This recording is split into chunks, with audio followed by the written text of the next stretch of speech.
Hi, నేను నా వీడియోకి స్వాగతం సుస్వాగతం. చిన్న చెట్ల కింద టమాటో నారు నాటినాం కదా, అందుకే ఇక్కడ ఉరకొండకి వెళ్ళి నారు పీక్కొచ్చాము.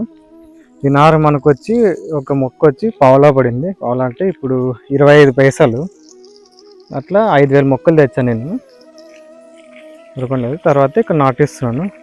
అంటే అది ముందు రోజు తెచ్చిపెట్టుకున్నాను నార. తర్వాత నెక్స్ట్ డే కూలోళ్ళని చేసుకుని నాటిస్తున్న చెట్టు చుట్టూ.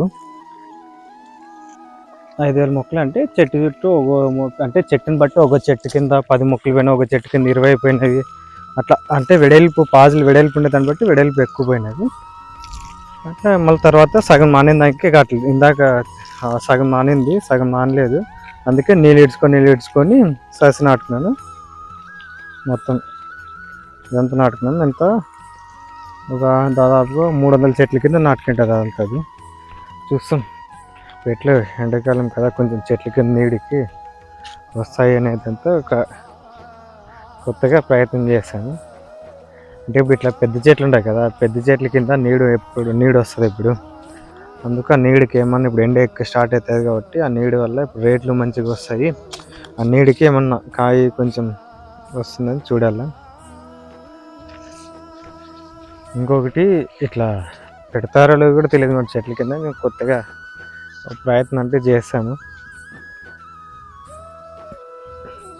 ఇలా.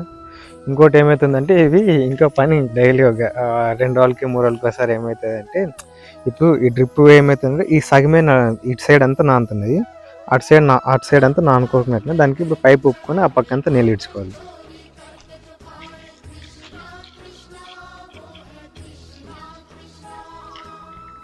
ఇట్లా డైలీ ఒక గంట సేపు ఇట్లా నీళ్ళు ఇడ్చుకుంటే కొంచెం చెట్లు నాట్లు తిరుక్కుంటే కొంచెం చూడాలి ఎట్లా అవుతుంది ఒకసారి. ఒకసారి ఇది వర్కౌట్ అని నెక్స్ట్ కూడా మనం కొంచెం ప్లాన్ చేసుకోవచ్చు. దీనివల్ల ఇంకా ఎవరికైనా యూజ్ అవుతుంటే కొంచెం దీనివల్ల ప్లస్ ఉందా మైనస్ ఉందా అది నాకైతే తెలియదు. మరి చూడాలి ఏమవుతుందేమో. ఏదో కొత్తగా ట్రై చేస్తాం, చూస్తాం. ఎవరికైనా దీని గురించి ఐడియా ఉంటే కొంచెం కామెంట్ చేయండి. Please subscribe and like and share.